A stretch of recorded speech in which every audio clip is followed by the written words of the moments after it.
Saudara-saudari terkasih, apakah saudara sudah memulai hari ini dengan penuh sukacita dan punya niat untuk berbuat baik meskipun kecil?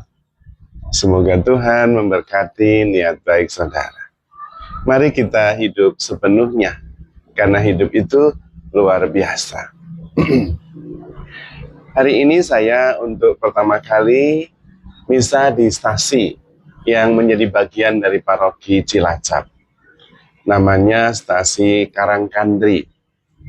Kapelnya bernama Kapel Santo Dominikus. Besarnya kurang lebih bisa memuat 80 orang. Tapi di depannya ada halaman yang cukup luas untuk tempat parkir dan juga ada satu pendopo untuk ngobrol-ngobrol umat, baik sebelum misa maupun sesudahnya. Di dalam perayaan tadi itu banyak yang menggunakan sepeda motor. Mobil mungkin hanya ada 4 atau 5 buah mobil. Yang menarik adalah bahwa ada 2 mobil yang pulang pergi sesudah misa mengangkut orang-orang lansia. Jadi lansia-lansia itu rupanya dijemput dan kemudian diantar kembali oleh 2 mobil milik umat lain yang memang bermurah hati menyediakan jemputan dan juga mengantar kembali.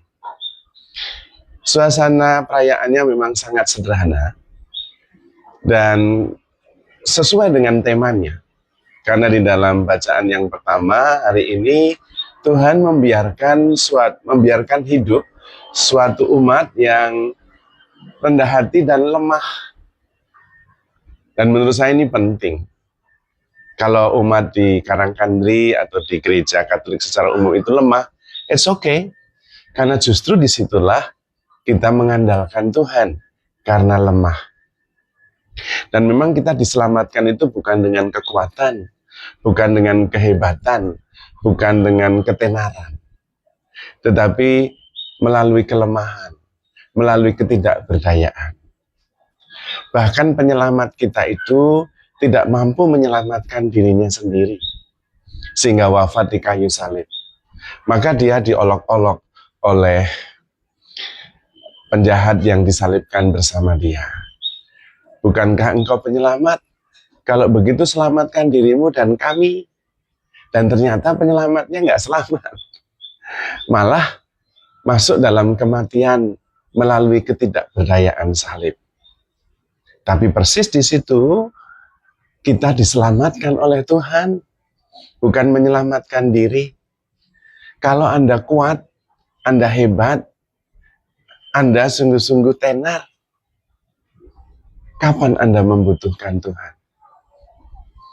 Ketika Anda tidak menderita, ketika Anda tidak mengalami kelemahan, kapan Anda membutuhkan Tuhan?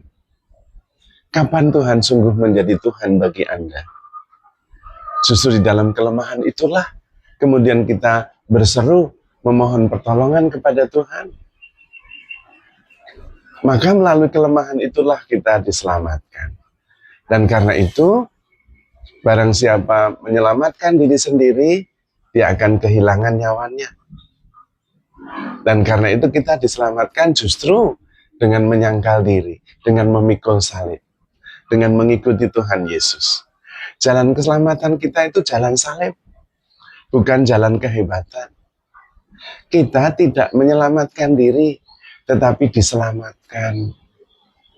Kalau Anda mengalami penderitaan, kelemahan, itu adalah kesempatan bagi Anda untuk berteriak minta tolong kepada Tuhan dan kemudian mengandalkan Tuhan. Nah, kalau kita tidak pernah merasa lemah, tidak pernah merasa menderita, kapan membutuhkan Tuhan? Kita bisa mengurus dan menyelesaikan semua perkara kita sendiri dengan kekuatan kita, dengan ketenaran kita, dengan apa yang kita punya. Lalu Tuhan nggak perlu. Nah, kalau kita bisa menyelamatkan diri sendiri, apakah kita membutuhkan Tuhan? Maka memang Tuhan membiarkan hidup suatu umat yang rendah hati dan lemah.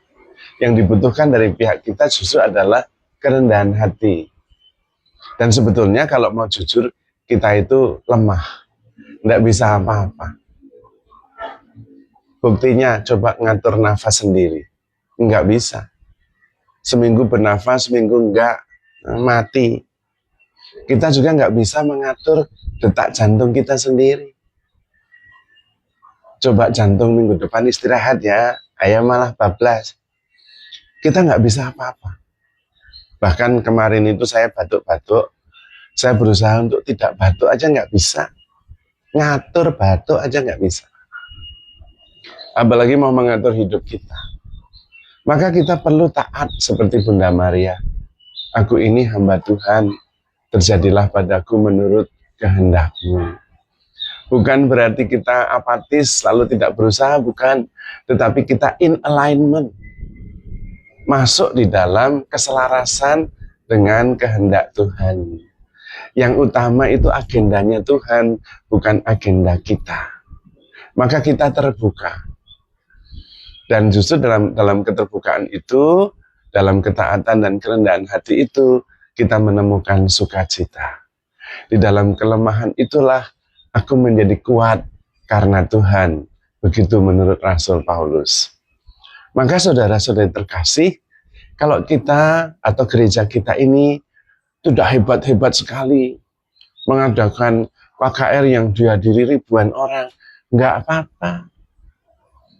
Karena kita diselamatkan bukan oleh kehebatan, oleh ketenaran, oleh kekuatan, tetapi oleh kelemahan, oleh ketidakberdayaan. Sehingga Tuhanlah yang berinisiatif, Tuhanlah yang membimbing, Tuhanlah yang menolong, Tuhanlah yang mengampuni, Tuhanlah yang menyelamatkan, bukan kita. Maka kita terbuka, bersyukur, dan taat. Itu yang penting. Kecil enggak apa-apa, justru kita semakin bisa mengandalkan Tuhan. Lemah, no problem, karena kemudian Tuhan yang menjadi kuat yang kita andalkan. Maka saudara-saudari terkasih, handle yourself with care, because you are loved. Tuhan memberkati.